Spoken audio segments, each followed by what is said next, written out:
This podcast is a collaboration between Costard and Touchstone Productions and the Dads from the Crypt podcast.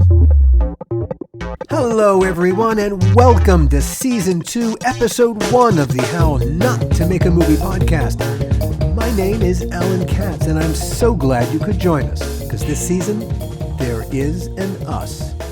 In Season 1, we told the story of the making of Bordello of Blood, and how all our movie-making craft turned to crap. In Season 2, we're going to expand the franchise and tell the same painful stories, except about other people's movies. That will be people I know and people my co-host knows. Hey, I said there'd be an us. My old creative partner, Gil Adler, is my new creative partner. Hey, Gil. Yeah, nice to be with you guys. And I think perhaps we should refer to you as the Shrink from now on. The Shrink, yeah, I was offering Prozac out to everyone. Here, follow me. You know, it was such a cathartic, like I said, it really was cathartic, just even wanting to do it. When you agreed to do it, despite all your reservations, it was... There were many. I had many reservations because, the pain of making that movie was really something that stayed with me for a long time and maybe stays with me even today. And to revisit it, you're suggesting that we revisit it. Initially was also very painful to me to think about that. But the more we talked about it, the more I saw the humor and the more I saw, this could be interesting for some young filmmaker starting out or some old filmmaker realizing they had a similar experience. And I thought, this might be something of interest for the general audience out there. What we really celebrated Season 1, what the whole podcast celebrates is collaboration. Absolutely.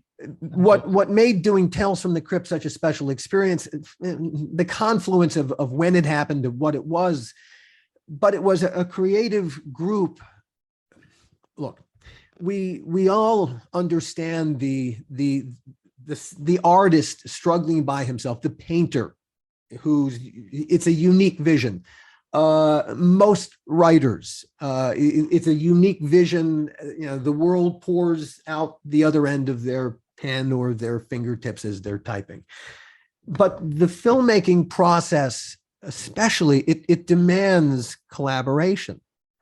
And the collaborative process is when people create collaboratively, it is such a crapshoot. But when it works, oh my God, it's amazing what the collaborative creative process can produce. Works of architecture, cathedrals are collective visions. Yes, there might be one person whose architectural vision everyone is trying to answer, but it's the collaborative effort to bring that thing to life, to make it real well, that's what filmmaking epitomizes. Well, one of the things about filmmaking that, you learn as you go is that no one makes a movie by themselves. Oh, God, no. The writer doesn't, the director doesn't, the cinematographer doesn't. I would stress that the director doesn't. The auteur theory is 99% bullshit. Right. So what we learn when we get into this business is that it relies on that collaboration, and the collaboration is only as good as the collaboration is. Meaning, you're only as good as your weakest link. So if there is a collaboration, but there's a weakness in one area as opposed to another, that's going to surface. And inversely, it will. And inversely, when the collaboration works, it really flies. Oh.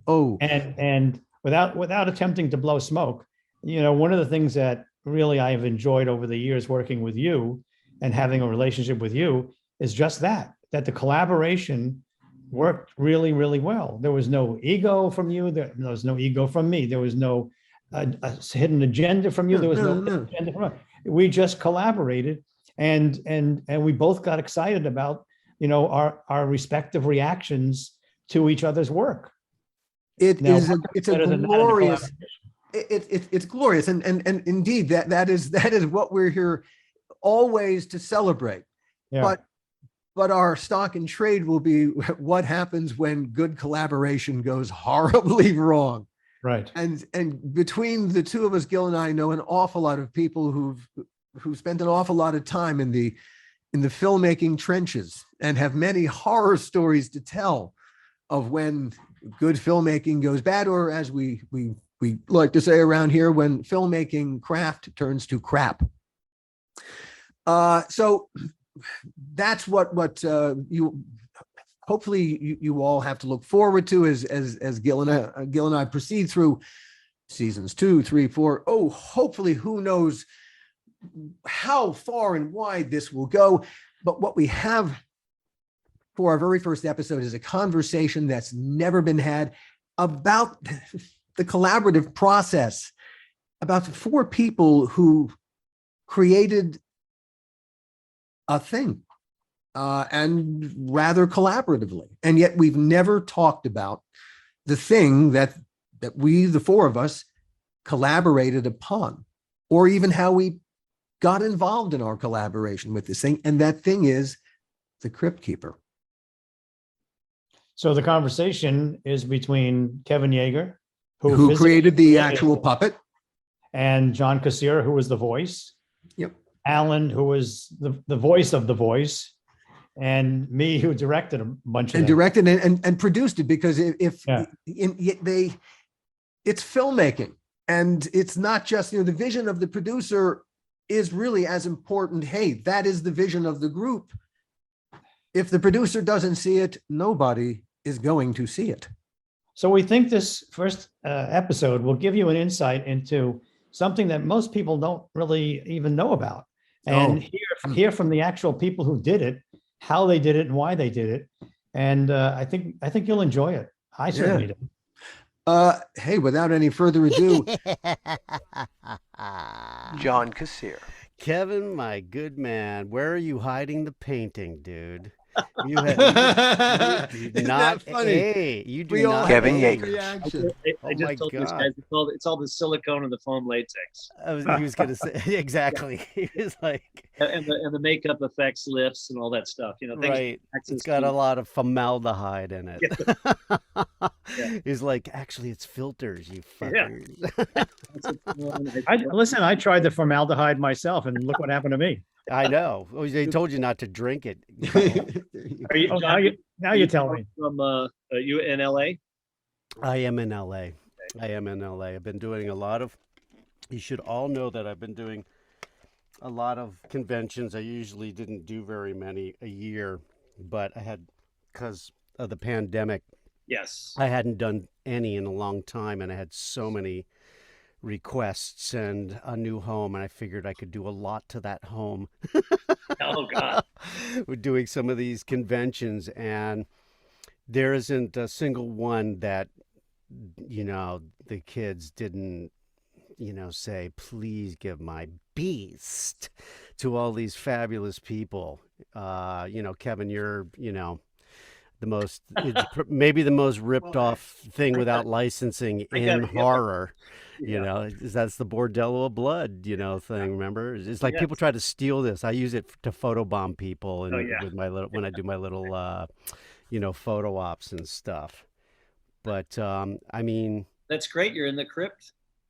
I just used it as a virtual background here.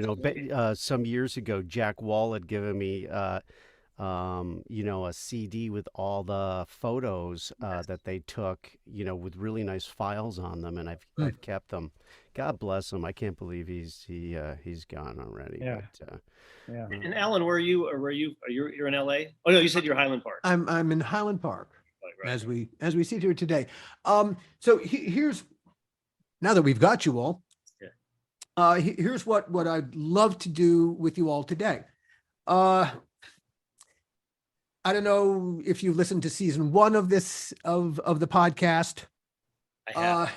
The premise of the podcast of season 1 was, what happens when good filmmaking goes horribly off the rails, and when or as I put it, when filmmaking craft turns to crap. And the whole first season was really about Tales from the Crypt and about the making of Bordello of Blood. For the second season, we're going to open it up, and it'll be it'll be a combination of things. It'll be, for the most part, really horrible filmmaking experiences that other filmmakers that we know have had. And that's what we'll invite them in, because Gil and I will do this together now.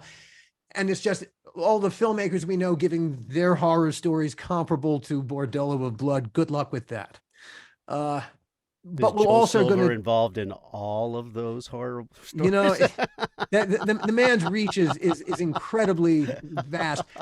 There's a moment in episode 5 when I talk about what ultimately happened to me.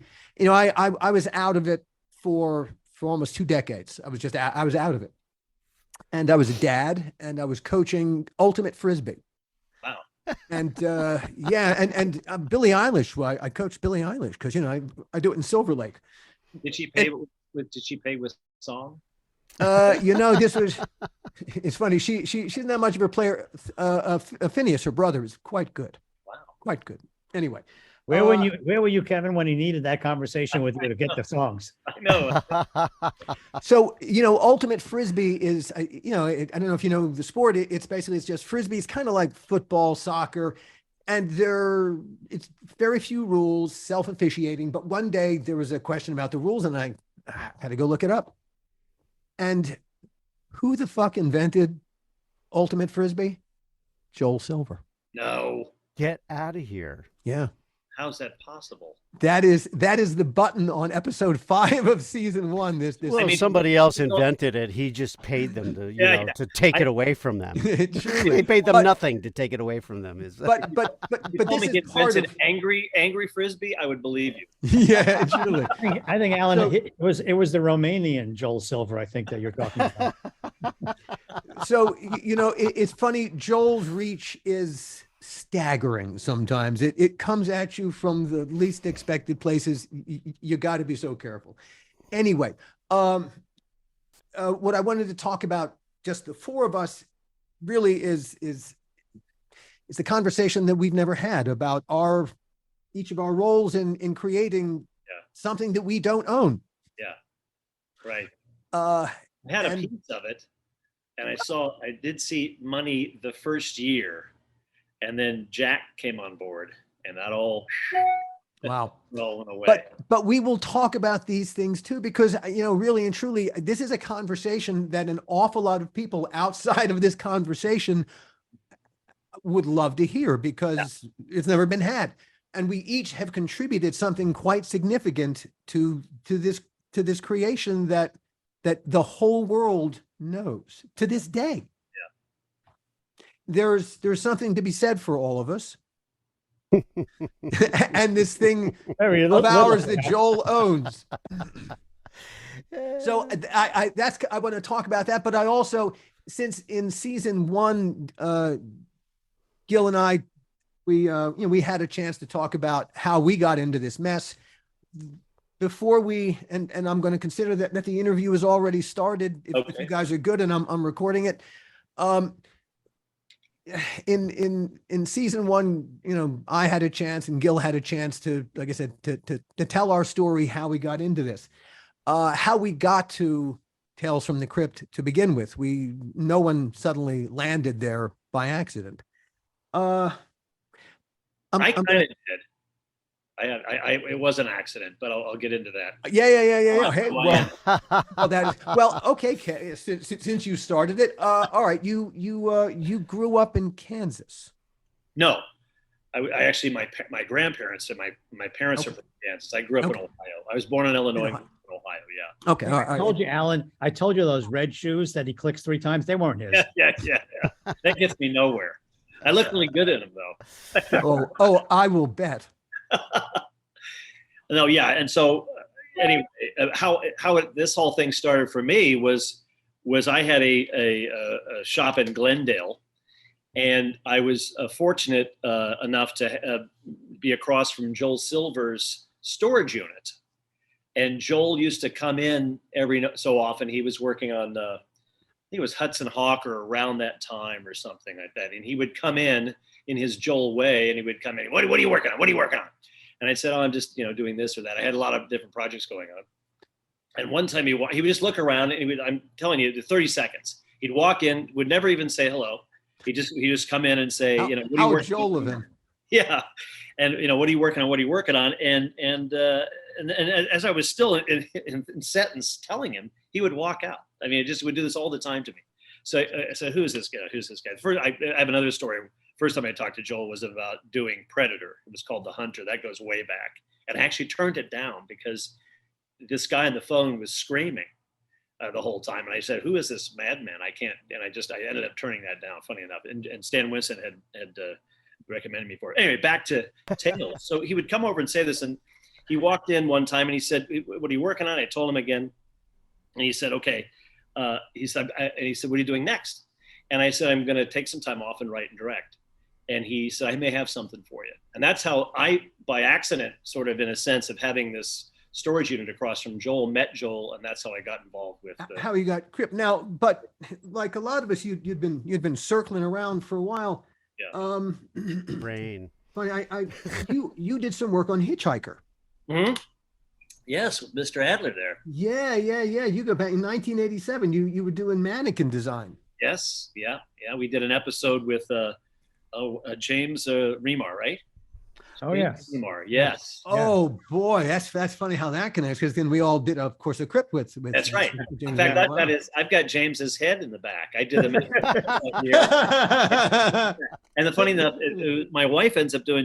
Was on Seventh Heaven, and she ends up doing an episode where she's got to kiss James Remar. So the whole thing is, circular. It all came back, and Oh boy. So anyway, yeah, that was, and I don't know if, I think it was Gil that called me. Was it? Do you remember it all, Gil? It was so many episodes and lifetime ago, but I think it was. Yeah, but yeah, I think you called me, or somebody contacted me, and then about doing these 4 mannequins of a family that were in a house. I can barely remember the story, but it was. Yeah, it was. Yeah, Carl Schenkel, I think, was the director, German director. Okay. And I actually thought I called you, but I thought I was calling Joel Silver. No. Yeah.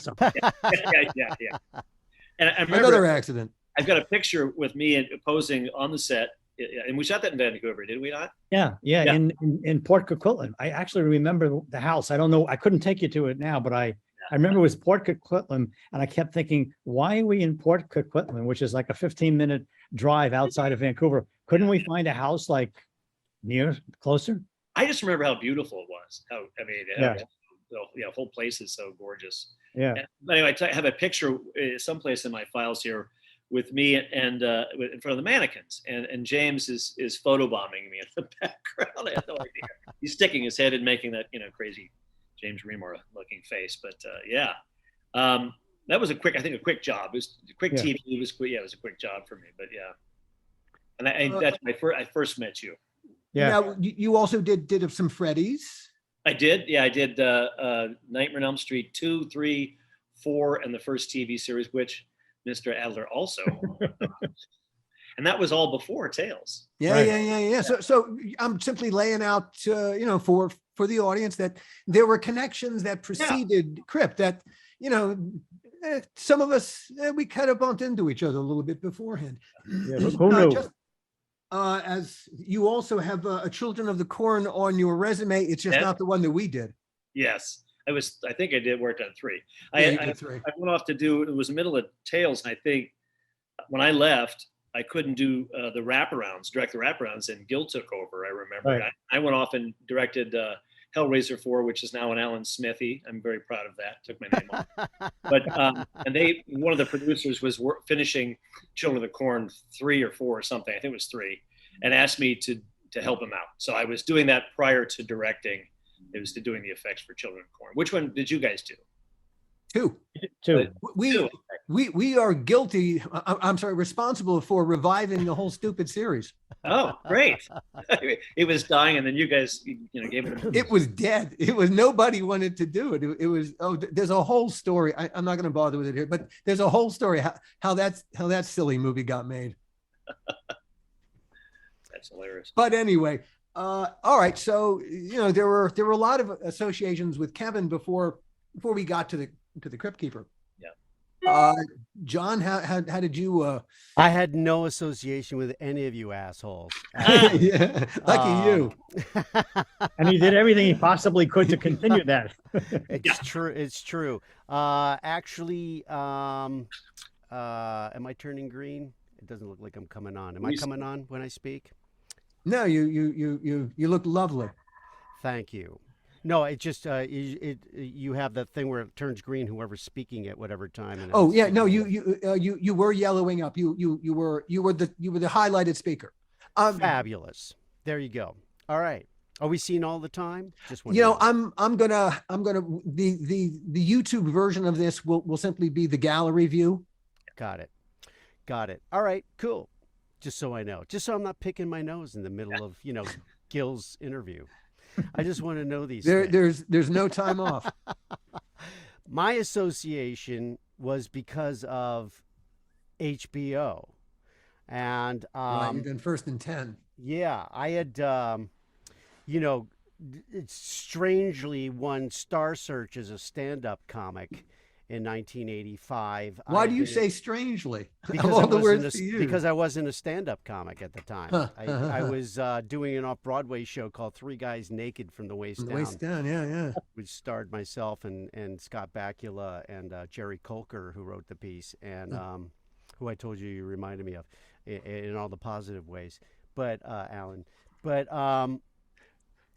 just as a writer, a brilliant writer, but. I'm glad it wasn't one of those Niagara Falls kind of relationships. Slowly I turn. Yeah, exactly. Step by step. Inch by inch. Inch by inch. There's got to be a Crypt Keeper one for that. Yeah, you got it. But literally, they they approached me while I was doing the show and said, "We want you to be on Star Search." And I said, "What is a singer?" Because it was a musical.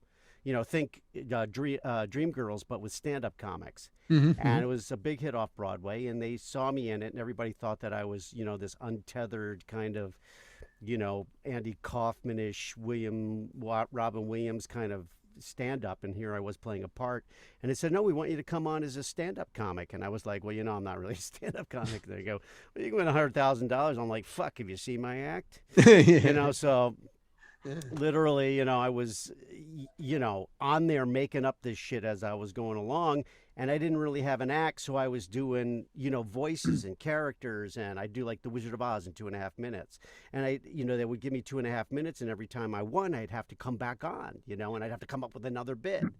So, Kevin's walking out on me already. Anyway, it was something we said. Something, yes, definitely something we said. Hello. And, but so, when I was, my first series was First and 10, which was HBO's first series. And, I got a call from my agent saying, "Listen, they want you to come audition for Tales from the Crypt." And I was like, "Oh my God, they're making that into a series." I had collected the comic books as a kid. I couldn't believe it. I used to have to hide those comic books from my mother. I'd put them in my Casper comics, because they were like, "Oh, it causes juvenile delinquency," Of course. It's so funny. I tell people to, watch our Behind the Screams, in the DVD set, and, about how bizarre it was that those comic books were, pre-code were so, scandalous. And, they were subversive. They were genuinely subversive. That's why they were great. Juvenile delinquency. So I was like, I want to go down and audition. And then when I found out I get to go down to Kevin Yeager's studio to audition, I was like, oh my God, I couldn't believe it. I remember walking into the studio and just, nobody stopped me. Nobody went like, "What are you doing here?" And I just kept walking around looking at all this stuff because Kevin was in the back, recording people on a boombox, as I remember, with like a little lav attached. Now I'm going to stop you for 1 second, John, because you're about to get into prime territory, and we'll never go back to. Okay, great. I wanted to just talk a little Baltimore before you got full Crypt Keeper. You got it. Because we both come from Baltimore. Oh, how did I not know that? I don't know that we ever talked about it before. Are you embarrassed to be from Baltimore? Well, hey, I moved to New York first, and then I moved as far away from it as I could. I would have moved further, but I ran out of real estate. I came from a really good part of Baltimore. Yeah. Well, good for you. I love Baltimore. Go on. Yeah, go on, Edgar Allan Poe. Come on. So you still have a good relationship with Baltimore? Yeah, my family's all still back there. My dad's 98 years old. Hmm. My mom's 92. Wow. You went to Loch Raven High. Did they live? You live out in that part of Yeah, by the Loch county? Raven Reservoir, Uh-huh. and I mean, that's a nice part of Baltimore. Yeah, it's the very county. cool. Yeah. You know, a lot of people didn't even know Loch Raven was, named after Raven. The Raven by Edgar Allan Poe. They were like, oh, it must be because there's a lot of ravens around the reservoir. It's like, no. Yeah, The but reservoir was named after the Edgar Allan Poe, story of the Raven. Wow. yeah, But yeah. it was kind of a dark place to grow up. We used to have something called Twilight Movie. And it'd be at like 4 o'clock in the afternoon. I have done my homework. My mom was making dinner. We had 5 kids in my family. Channel 13. It was WJZ. There you go. And I watched that too. Keep going. Keep going. Great. Well, it would have everything from like Doris Day movies to, Attack of the 50-Foot Woman, Mothra. To the Marx Brothers. W.C. Fields. And then they would also have all the Universal Horror Monster movies and the Roger Corman stuff like Tingler and House of Wax and, The Fly and that kind of thing. And so that was everything that I loved. I couldn't believe that, all the stuff that I loved growing up was the kind of thing that I was getting auditioned for, so it was kind of fitting, And so suddenly there you are. Now you're in Kevin's studio walking around and you're about to audition for this thing. Now, so you had seen, all right, so was the Crypt Keeper's The Face as We Know Him, was that finished by the time there were different versions of it, as I remember. Kevin had on one of his tabletop benches that he was working on, and they were all similar at that point. But Kevin had later showed me some other sketches and some of his clay figurines that he had sculpted. But I think that most of them, there was one that had a nose, but I think the other 2 had no noses. You can correct me if I'm wrong, Kevin. No, that's right. This is what I remember. And but they, I generally got the picture of, the rotting flesh and the, and it was funny because there were a couple of other actors in there preparing to audition for Kevin. And I remember them looking at the scripts, Kevin, and going, be careful what you ask for. This is terrible. They're like, what is this shit? Yeah.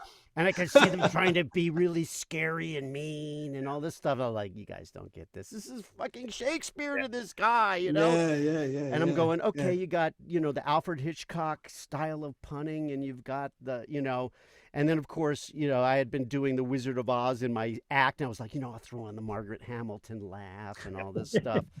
And I go, and I can see Kevin, when I get into Kevin's little back area where he's recording people, I could see that he's like been sitting there for hours going, all right, hear, what you did, one more actor, dude. Yeah, I got to hear one more fucking version of something that doesn't work. And I start doing this for him. Hello, kitties. And he goes, like this. And he's pointing at me going, like this, keep going in that direction, and I'm laughing at him, laughing at me. And I'm going, oh, this is perfect. The Crypt Keeper laughs at his own jokes. This is perfect. And I start doing it for him. And that's mostly what I remember about that, about how, like, I was like, oh, good, he liked it. Of course, I'm sitting there thinking it's HBO. Nobody's got HBO yet. Hardly anybody has HBO. Nobody's going to see this. I'm already on an HBO series. I think it was the first TV series, too, that HBO was doing, I think. Well, I had been on First and 10, and then also some Brian Benben's show. Okay. Dream On. I was recurring on Dream On. But those were TV shows. Yeah. This was like the anthology series. I mean, there's a great story that you probably guys all know about how, like, when they showed these in the theater as a cast and crew screening and a promotional thing, that there was some guys sitting in front of me that were like crew guys or something, and they're like, oh my God, this is great TV. And the other guy goes, it's not TV, it's HBO. And the two execs look at each other like, oh, we're stealing that.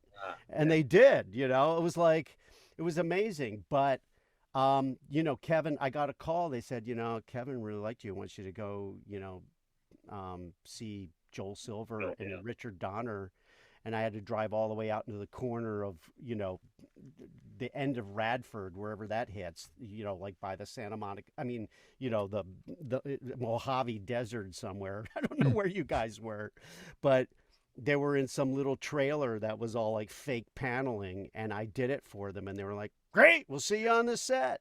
And I was like, "Oh my God, it's got to be the easiest thing that I ever got." Well, you deserved it. Thank you. The deal I made with Joel was about directing and writing. So he said that, you can eventually do this, that Bob Zemeckis was going to be the one to audition and do everything. But he goes off and he was working on, I think, 2 or 3 of Back to the Future. I can't remember. He became unavailable. But they always said, you can run it. And you know what it was? I think they were frightened of puppets. I think that's the overall scared them. So they go, "Can you handle this?" I said, sure. And we had Rick Overton. You remember Rick Overton? Yes. Stand-up comedian. Good friend of mine. Michael Winslow came in, the guy that does all the things from Police Academy. And they did Academy. And they did, nice auditions. But I got to tell you that what happened was, and what I'd had everybody do is come look at the Crypt Keeper so that they could have a visual, right? And, like you said, the rotting throat and all that, and told them what I was doing. Not sure if the nose is going to stay or not, all that stuff. So that's right on with what John was saying. And then I had them first go back with a casting director and just read the lines without me being in the room, because I didn't want to first hear it with seeing John's face. I wanted to, imagine the Crypt Keeper and match that up without seeing that. So that's what I did with everybody. And I remember Michael Winslow came out and he was very, very cocky. He not, I don't mean in a bad way. He was just kind of like, "I just gave you the Crypt Keeper." He said, you don't have to look at anybody else. It was that kind of attitude. Sure. And he just wasn't right at all. I mean, it was like, he did things where I couldn't even understand him. But what got me about John when he came in, and he did the audition first. I mean, he laid it down on tape. It was just cassette tape, back then. I went in and listened to it. And I think I remember pulling him back in to have him doing it again in front of me. And that's what I think what he's saying. My reaction was seeing him. I didn't remember that. I couldn't believe that voice came out of this nice guy, this normal looking guy. And I wanted to see it for real. Like, what is that voice? And then what got me, what killed it, was the laugh. I mean, and I was, my assignment was to bring in 3 voices out of all they sent me, I don't know, 20 people or so, and mostly stand-up comedians like John. And so they said, just pick 3 and we'll all decide together. And so I walked in, and this is no lie, I walked in with 1 tape and it was yours. And I gave it to Joel. I went into his office and he had this little console on the side of his desk. And, we both pulled up chairs and he popped it in. He was like a kid. He just loved this stuff. And he was just real close to the speaker. And I said, "I don't care what you say. I don't, you can go look at other people. I'm not interested." I said, "This guy is it. The voice is it. The laugh is incredible. I've looked at 20 guys. They don't even hold a candle. And I'm not just blowing smoke up. Oh, thanks. You're Heine. I'm telling you, this was, you blew me out of the water. And to this day, it's like that voice is just the classic voice with the character, because that's how great it is." So I said, "Here it is. That's it. That's all I have to say." And so then he said, "Well, I'll call him and have him come in." And I think you went out to meet them. I wasn't there, but you went out to meet Joel and then Donner. Yeah. But I already said, I was basically saying, I'm not kidding. I said, "I'm not interested. This guy has and as soon as Joel heard it, he just huge smile on his face, and he was shaking his head, doing all that stuff. So I knew you were in at that point, but they had to make sure that at least one of the executives had signed off on it too, and that was Dick. That's awesome. So, and that was what I remember, about the whole process and finding John, and that was so happy, because what happens, and you guys all know this, auditioning people, you got to look at it. You just want the person to walk in and give you the character. You just want them to say, "Here's your lead character," right? And that's what John did. He walked in and it was just like, oh my God. It's like buying a house. Voice. It's like buying a house. Within a matter of seconds, this is it, or there's a fatal flaw here. Yeah, absolutely. So it was just I was so happy when he left. I'm smiling now. I was so happy when he left, because it was just like, this is the guy. They're not going to argue with me. I know they won't. And I think that gave me the confidence to walk in, and because, as we all know, it's hard to tell Joel what to do, but I just had confidence, because I knew that they wouldn't say no.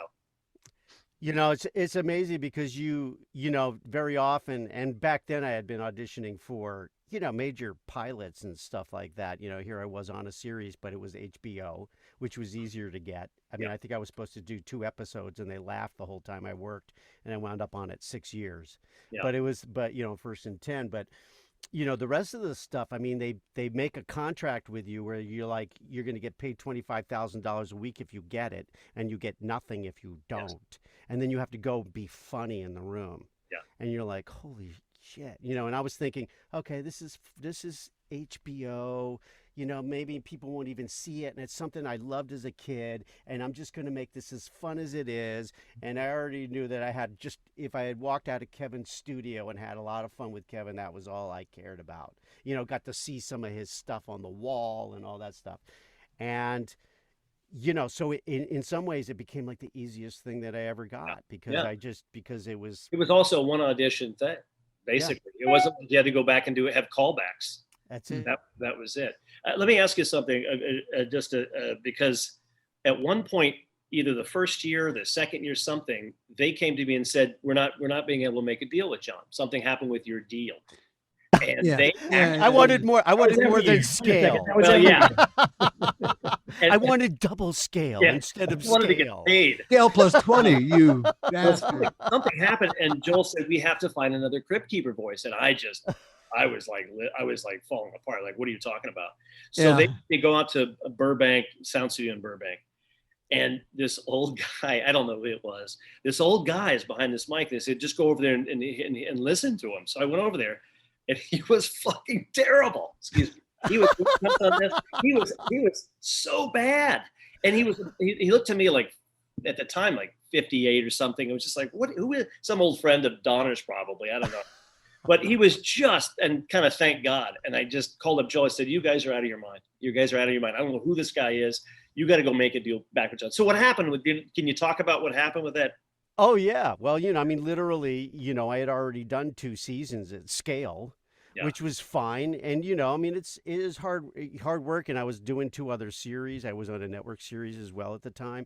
And I was like, you know what? They could pay me double scale. Or my manager, you know, she's no longer with us. She died at 40 from cancer, but she used to be right in Joel's face. She was like one of the only people I've ever seen who wasn't scared of Joel Silver at all. She'd be like, Joel, you're sitting at a Frank Lloyd Wright desk. Sell that desk. Whatever money you get for it, give it to John. He'll never ask you for another cent. How's that? All right, I'll give him double scale. You know, whatever. You know, but literally, we just wanted double scale, just to let us know that I was coming in and getting paid something besides scale. You know, because they never gave me more than a day player contract. Yeah. You know, I mean, like you were saying, once they started licensing it, they were licensing the show for nothing. I was getting residuals for 13 cents. You know, I was just like, that's because how little they paid me.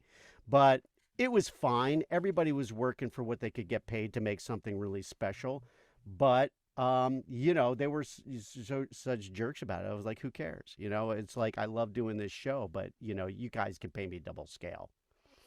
You know, and they were like, well, we're going to fire you then. Yeah, that was just a big threat. I think the whole thing of seeing this other guy audition was something. They were just trying to say, hey, yeah, we're in auditions for other people. Just they could manage that. Now, this was after the second season? I can't remember when it was. I almost want to think it was even the first season, like after the first few episodes. I do remember, John, when it was. Well, you know, they had done the 3 episodes, and then we didn't know if they were going to get it picked up. Of course, they brought in Gil. Yeah. And oh yeah, we can afford to do this. You know? No, we didn't come in until the 3rd season, Gil and I. So and it was after the 2nd season. Then, yeah. So because that's what I just wanted to square up, because I remember it happening while Gil and I were running the show. I would have been surprised if it happened twice, but it only happened the once. Joel only tried to can your ass once. He tried to can all the puppeteers at one point too. Oh, yeah. I was going to say that. He called me in the office. I brought my younger brother Chris with me. You guys remember Chris at all? Sure. We're still working together, but I said, you got to see, I want you to be a witness. I don't know what's going to come out of this guy's mouth. So don't come in. And at one point he said he just would work himself up into like this, you know, anger. Yeah. And, you know, being the powerful producer front that he put on. But he said, if I could take all the puppeteers, because what he wanted to do was get it down to one puppeteer. I said, Joel, if it's not broke, why fix it? It's working. There's 6 people, and we may be able to shave one off, but to do all that now, it's a whole reworking. It would cost more money to figure that out. You need computers, which we're just starting, to record and play back. I said, let's just keep it. And he just started worked himself up. And so he started screaming, if I could take all the puppeteers and put them in a box and sink them to the bottom of the ocean right now and get away with it, I would do it. I would fucking know. He's screaming, I would do it, And I just looked over at my brother Chris, like, are you taking all this down? Because if he gets I wind up in a box in the bottom. Yeah, make sure to write clearly.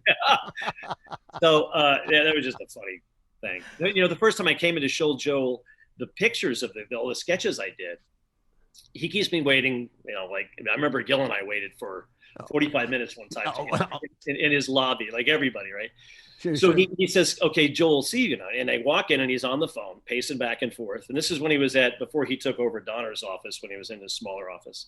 And I looked to the side of the couch, and Steven Spielberg is sitting down, not to drop names. He's sitting there on the couch, patiently waiting for Joel to talk to him. And he hadn't talked to him yet. So he waves me in, sit down. And so I go to sit down, and I say, hey, how you doing? I look over at Steve, and he goes, fine, how you? Fine. And then I said, are you here for Tales? He said, yeah, I did this show, what was that show that he did?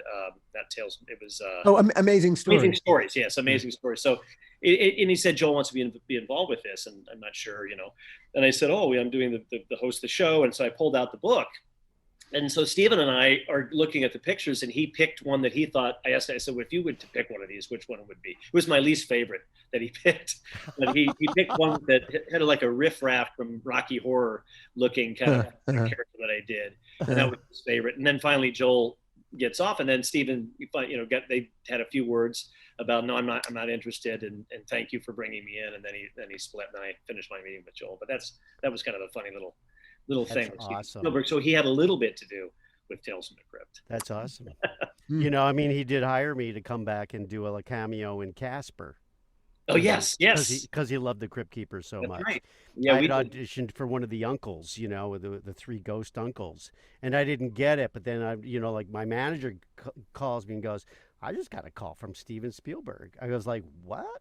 They go, yeah, he asked if you would be so kind as to come do, and I'm obviously he had made a deal, with Joel or whatever to have the Crypt Keeper do and obviously they would have needed you or the puppeteers.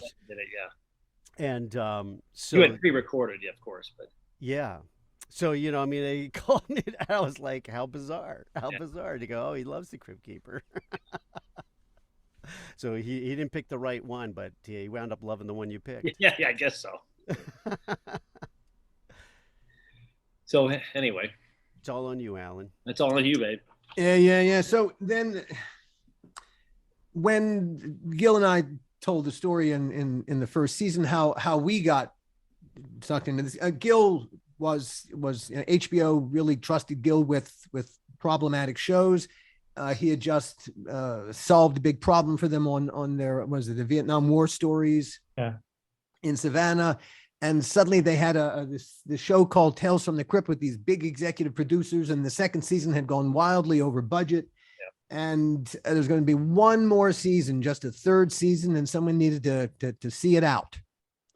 And so I think the expectation was that Gil would manage the budget more prudently than it had been managed during the second season. And I was Gil's writing partner. And I think what got me in the door, being Gil's writing partner got me in the door. What I think sold me to Barry Josephson was my whole approach. Really, I love the comics as well. When I watched the show, my biggest question about the Crypt Keeper was, what does he do when he clocks out at the end of the day? What does he do when he's not being the Crypt Keeper? When he goes home and he takes off the Crypt Keeper stuff. Yeah. Who is he really? And that's the Crypt Keeper that I wanted to spend time with. And fortunately, Barry was cool with that. The puns unfortunately came with the territory. that was not. That's the thing that keeps him quotable. Why everybody Oh loves him gosh, so much. yes. Now, Well, in actual fact, when you said that to Barry, and I think it was relayed to Joel, and I think they were sort of like nodding their heads, I don't think they had a clue what we were talking about. Oh, certainly not. Oh, no. I don't think they expected where ultimately, the Crypt Keeper was an incredibly fun character through the first two seasons, but there was kind of sameness to him. The Lower Berth episode's different because it's about him. Yes. But when we suddenly opened the Crypt Keeper's world, he suddenly became more marketable. Yeah, and for sure. You guys wrote the one where he's in bed with a corpse. Yes. Yes. They give the head and keep it too. Yeah, that was one of the. Okay, we're going here now. I love a ghoul who'll give you head and then let you keep it. Yes. Yeah. I was always rather fond of the hole-in-one. Yes, that's one of my favorites. Yeah. But here's my caddy Juan. Now, I just got a hole in Juan. I got to tell you that I would write them in batches. It was the only way to do it. I would sit down and as we were going to record them in batches, this was going to be usually 48 hours of absolute pain. Yes. Absolute pain. Yes. Writing those was so fucking hard. I can't tell you. Well, the first couple of seasons, I got to help out and write some of them, and they are extremely hard to do. Oh my God. Try delivering them for Oh my God, over 30 years. Oh my God. Because people still interview me as the Crypt Keeper and stuff, and I have to not only try to quote some of the ones that you guys wrote over the years, but also come up with my own on the fly. And it's amazing how much my brain works that way now. And I don't know, I got a kind of a love-hate relationship with it. But that's exactly what it is. It is. Because when you come with a really good one, it's transcendent. It's like one of the funniest jokes ever. Yeah. Well, John, you're great at improvising him too. I mean, we did that horror Hall of Fame. Oh my God! Remember that? And that was live television. Well, at least we were recording it live. We couldn't make any mistakes. Well, Brock Winkless and those guys had gotten really good at just following me too. Yeah, he said he was right next to you in the sticks and watching your mouth and everything you were doing, and you were just off doing your own thing. So he had to follow along, but you pulled it off. They're unbelievable. The puppeteers were unbelievable. But this is also about the time too. At what point were you able to, add some servos and have the Crypt Keeper be able to speak where we could have him be faster and funnier? The first season, the whole idea was, do you remember Jack, the character Jack from American Werewolf in London? As he slowly rotted, David Naughton's friend, who gets attacked and he's rotting. And so we kind of talked about that a lot, about having no lips. And so, having all that rotted away. And then after the first season, even the first three, it was like, okay, there's something missing here. We need to, because you can't see him pronouncing it. It's just ends up being a mannequin or whatever, moving his lips. And I remember Bob I heard from Joel. Joel was had no issues with telling me how other people felt or what. So he just said, Bob hates the Crypt Keeper. I said, what do you mean hates the Crypt Keeper? He said, he hates the way he talks. I said, what are you talking about? He said, he just doesn't speak very well. I said, well, what do you mean? What can I do?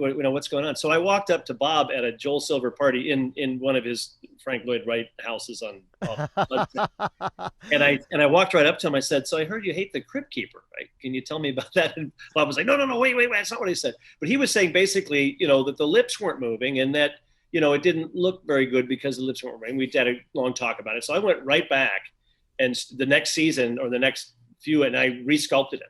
So I gave him full lips, even though there was chunks missing. I gave him full lips, and then we did put more servo work into those lips. And so he came back. I think it was season 2. At least on Lower Berth. By the time I was directing that episode, that he had full lip mobility, and so we improved him. Yeah. Well, because I remember I auditioned, for you with, him being able to do, being a stand-up comic, I was, bringing all this kind of delivery to him. And the first time we went in the studio, Kevin's like, no, the mouth is like, only opens about this. Can we make him? And I go, okay, well, he'll talk slower and more ominously. Yeah, we did some quiet stuff, and then you'd go really big. I love that John would do that. He would take it, and his voice would go real, that guttural kind of.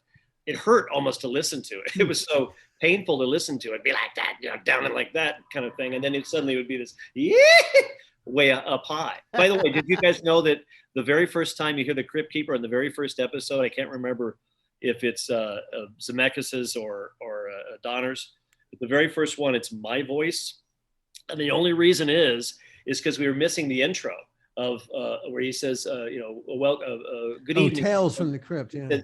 Good evening, boils and ghouls, and welcome to the Crypt. And the first time we were missing that, so I just stood in to do it on live on the thing just to fill in, and then John was going to come. We never had John come back in, and I couldn't believe it stuck. So I feel a part of you. You are, dude. It was actually. I mean, now I'm finding out I probably never would have got the part if Zemeckis hadn't been doing his movies. That's right. And it's our own little Easter egg. I was meant to take over eventually, but what happened was Zemeckis went off, and then Donner was going to take over and direct, and then I would eventually. Bill Tytler at the time was producing, and he was saying, we'll get to you like episode 6 or maybe next season or something.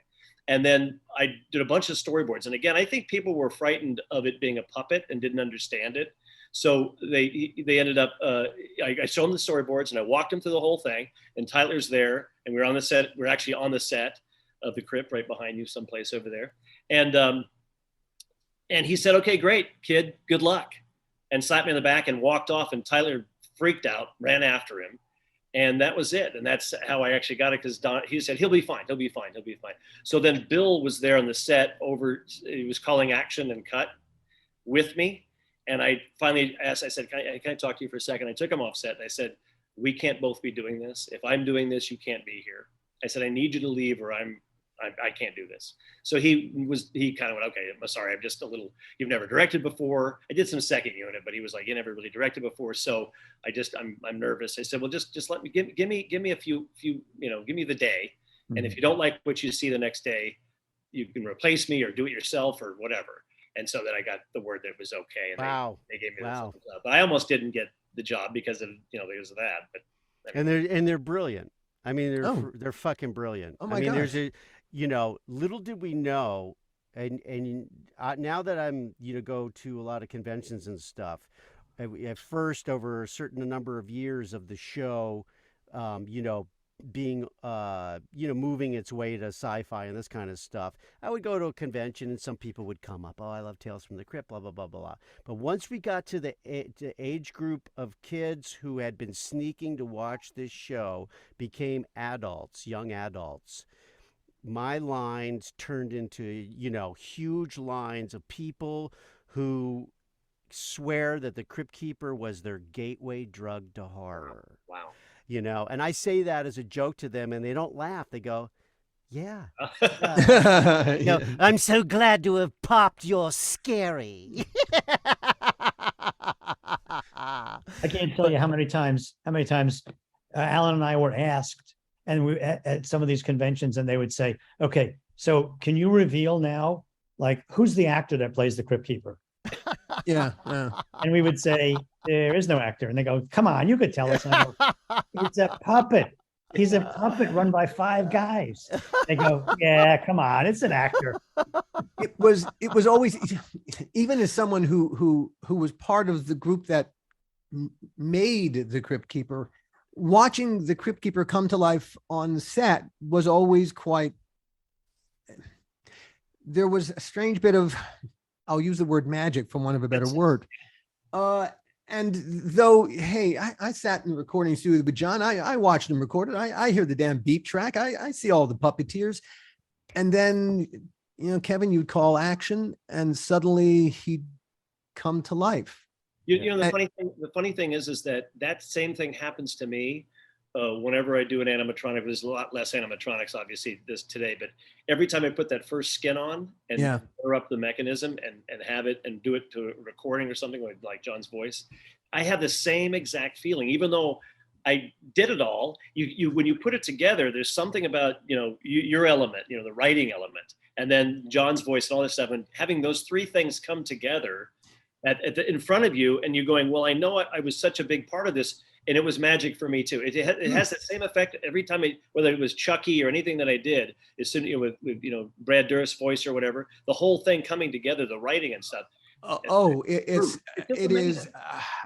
I atheist that I am. There was something spiritual took a hold of the damn thing. I always tell people, I don't.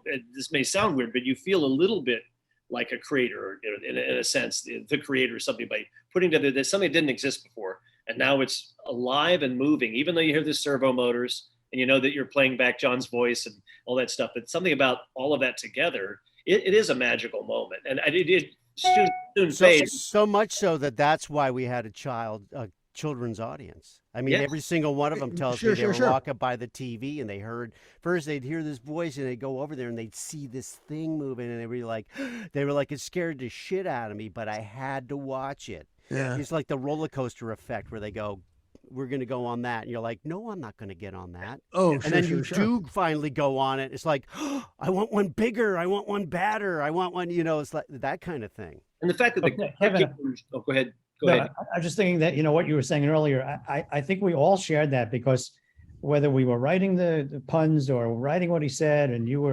figuring out, is he a doctor? Is he a Beatle? Is he a chiropractor? When we got to the place where it all came together, yes, it was just so tingling. It was so painful in the sense that it was so hard to get there. Yeah. But once we got there and it was like mesmerizing. I mean, it was like, as we were doing it, it was like, wow, And then whether you were directing Kevin or you were directing Gil, you'd yell cut, and he would deflate. He would just, and suddenly, like, all the magic just drain right out of him. And that's right. He's a damn puppet. Yeah. He actually got that cue from Kevin and myself, because we would deflate as well. As we said, the two of us. You should see me at the end of cut. But it was quite a when I. Writing for the Crypt Keeper was far more of a profound experience than I ever thought it was going to be, and I wanted that to have that experience. It was transcendent. I went through a lot of years. I went through a lot of dark years. We talked about that during season 1, where I denied. I denied my connection to all of this stuff. I don't know what I know what my problem was, but. And yet, when I finally regained my mojo, the Crypt Keeper is so part of me. I think of those fucking puns every goddamn day. Yeah. It was fun. You guys got to do even more in the writing. More and more different things. Like Gil just mentioned the Beatles. That was a great, So you got to, and you had to outdo yourself all the time. Like, the stories about something. It's about a carnival, or it's about something else, or whatever. Of course, murder is always there, but you had to come up with inventive ways to make it different each time. I just remember, I remember there was a Godfather one that I loved. Oh, sure. Yeah, and there's the whole the whole Godfather scene, shooting too, and it was a whole thing. And then of course the Beatles, and just having him in a different costume, was great. I especially tickled us when we would talk about it. Al and I would talk about it, and we would come up with these things, and we would meet in the morning or whatever, and he would say to me, "Well, what about?" Or I would say, "Well, what about?" And we'd look at each other and we would laugh, and we'd go, "Well, how are we going to do that? I mean, what? So if he's Marlon Brando, or if he's a chiropractor, it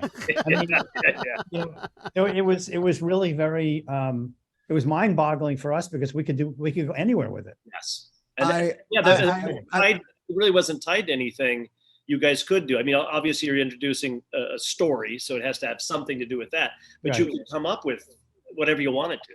Right. Well, hey, we even took him into Forrest Gump territory. Right. That's right. Life is like episode. A box of chocolate. Yeah, right. Exactly. You never know what you're going to get. Yeah.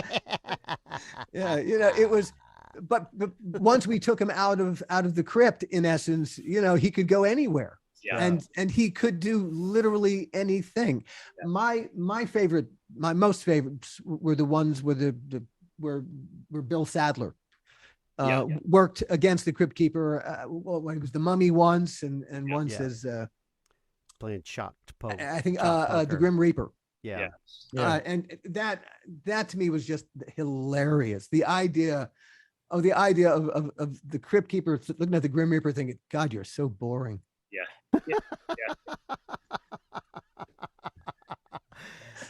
People ask me about the one from Oils Well That Ends Well all the time, where the Crypt Keeper's watching me on camera. The other actors are good, but this one is a regular Gory Cooper, a Robert Redford. And I remember I was like, I told Kevin, I'm gonna try to do the biggest, best laugh I've ever done. And which probably the biggest, best one I ever did is the one that's in the opening when he pops out of the casket. Yeah. I don't think I've ever like matched that one, but that one was close, because he's sitting there laughing. It's huge. You had to go on a little bit longer than normal. That I hate, for some reason I never liked that shot, because Van was by himself, in holding the Crypt Keeper up, and had to. I always try to take the jerk out of puppets, like the wobbly wagga. Yeah. So, and he was just single-handed, like one arm would be lifting that up and kind of trying to hold it steady. So that was the best of all the takes that we did, but it's one of those things you just stick and you're like, I wish I could go back and just take the woggle at it. It worked, man. Yeah, that's the moment that all these grown kids tell me that where they had to leave the room. Really? That's the moment. Yes, and only you, moment. And only you, being the perfectionist that you were then, and you probably are now, and what work, you would see that. Yeah. But the audiences, and even I don't think I even saw it, or it didn't bother me if I did see it and I acknowledged it. It never for a moment took me out of it or made me feel like, oh, we should do that over. Yeah, and I'm not saying that this is art necessarily, but they always say art's always abandoned, never finished, but always abandoned. You have to give up at one point. Filmmaking is the same way, right? Yeah. You have a cut, you go, look, we have to walk away from this at one point. So there's always those little things, but every time I see it, I go, gosh, one too many jerks, just one too many jerks. But it was like an angry fist. He comes up and I like this kind of thing in your face. We all live in rewrites. Yeah, right. They had when they had the Crypt Keeper at Not Scary Farms and at Halloween Horror Nights in Universal, they would replace the stunt show with a slasher show where blood's thrown out into the audience, and the Crypt Keeper would pop up in the set, and because it was one person holding him up, he moved like that. Yeah, a lot. And and I was always like, it's kind of puppety looking, but you know what? The audience loved it. It was something that fit with it. That was great. But those puppeteers were great. I miss Van and the audience. We've lost three of them. Van Snowden and Brock Winkless and then Tony Ruprecht also. It wasn't one of the original puppeteers, but he came on, I didn't know we lost Brock. Yeah, Brock died of MS. And he suffered from it from the time he was like 19. But it's amazing that he had this, thing going on, and you never know it.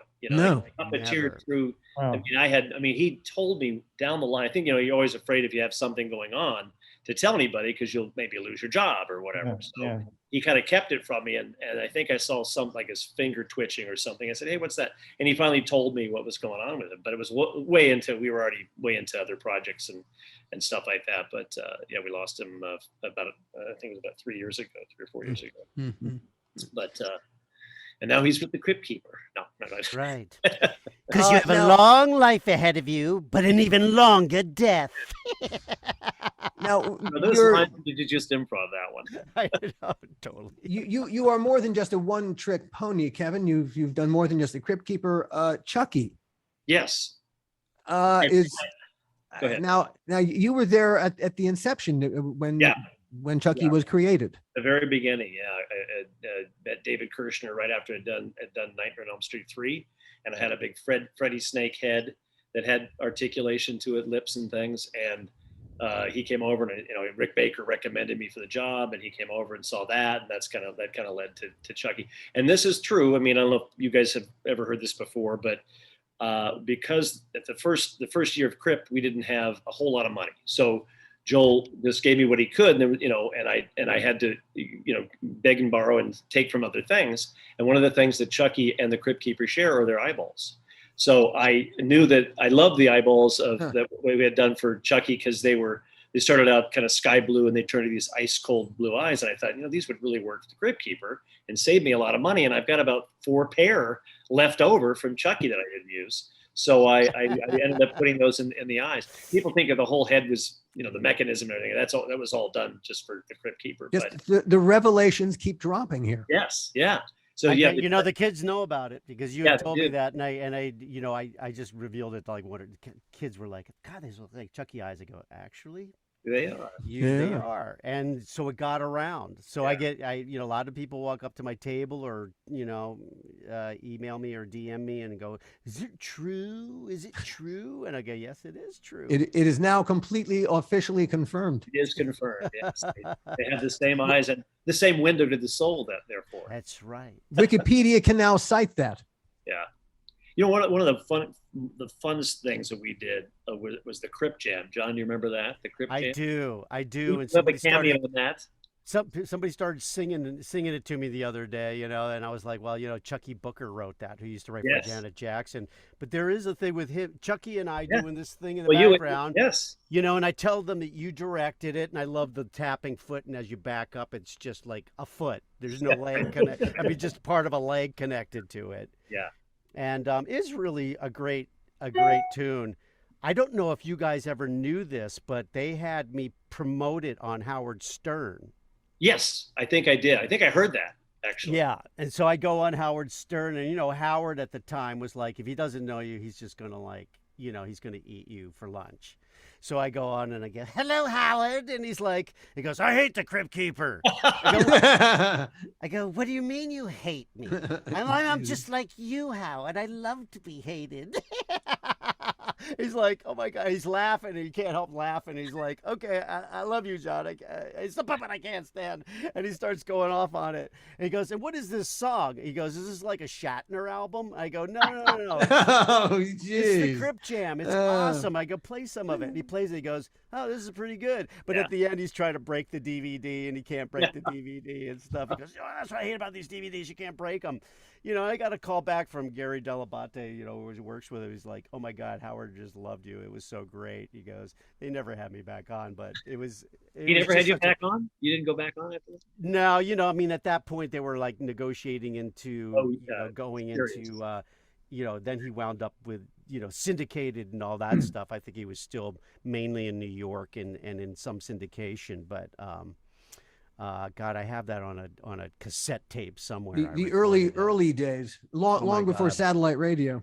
I just liked it because it was it gave us something. It was a longer piece, obviously. I think it was a 3 or 4 minute song, but I love the fact that we had well, we tried to do one with girls around rap and all that stuff. Oh my God, a whole other thing, and I got to do fun things like the Crypt Keeper right next to this girl who was twerking. No, well, I love you did the flash dance thing where he throws his hair back and slow motion thing. Yeah, that was great. And he wet his hair down. It was fantastic. It's funny because I remember they tried to do one with Heavy D, and it was not. Yeah. It just didn't have the same kind of Crypt Keeper-ish thing. This one had more of a thriller thing to it. Yeah, he appeared in an episode. He appeared in it was On a Dead Man's Chest. That's right. Yeah. Billy Friedkin's episode. Yeah, it's a good one. That's right. The Crypt Keeper's in the house with a groove that's nasty and mean, like the effects of a guillotine. A permanent headache's the end of the mission, 'cause you have entered the Keeper's terror vision. It's still so fresh. You remember all that? Yeah. How are you doing it so fresh? That's so great. Oh my God.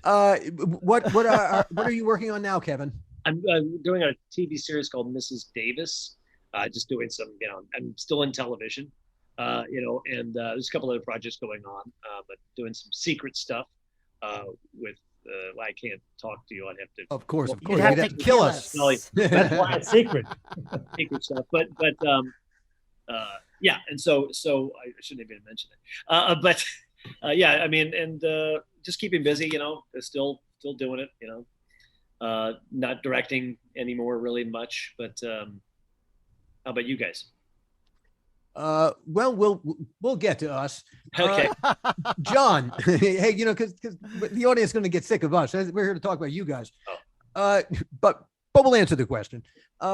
John, you working all the time, man. You're like the hardest working man in show business, aren't you? I feel really lucky. First of all, there's another thing that I can credit, doing the Crypt Keeper with, and that was launching my voiceover career. Oh, wow. Because although people knew that I, had a talent for this, especially because I did all these voices and characters in my stand-up, which is why HBO even thought to bring me in on this, it seated me as one of the top voiceover people in the business. And, as you get older, there are just less roles written for your age group. And of course, it's more competitive because the guys who are still around are all great. You like to think you're good, but there's also a lot of other really good people, And I still get my share of auditions for some on-camera stuff here and there, and I still get offered things here and there. But your reel is very good, by the way. Oh, thank you. I appreciate that. No, it really is. I don't know why people should hire you more.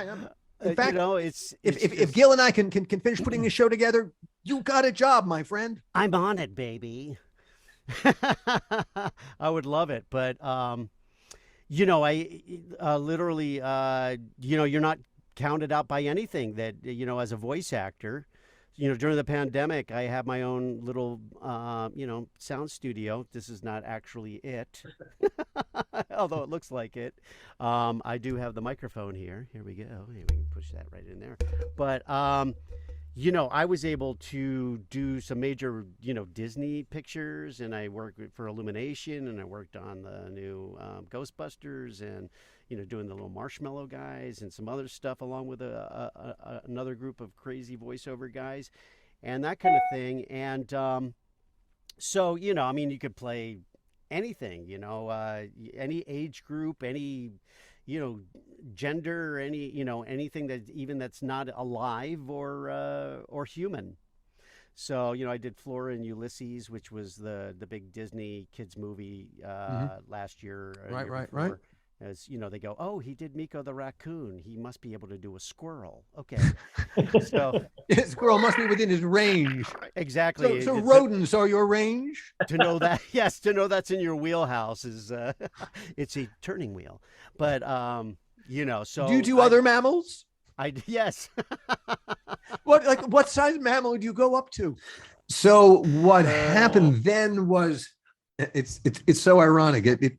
It's to be expected. John Kassir, the guy with the studio in his house, his sound system breaks down and begins projecting through Zoom. It's like a noise in a horror movie that they're trying to kill you with. In the end of the day, we had to disconnect John, and we reconnected him with my phone into the mic. That will be that part 2 of our conversation. We'll hold on to as some bonus material for later. It was such fun to talk to John and Kevin about this. It really was. Yeah, it was great. I mean, we haven't really spoken. I see John and talk to John quite often, but I haven't really spoken to Kevin for a long time. And it was so delightful to reconnect with him. Yeah. Especially when he told us how old he was. It made me feel a little bit better. Oh my God! Yes, because the man must be made of plastic. He certainly looks better than we do. Oh, geez. Oh man! Somehow he has avoided all the vicissitudes.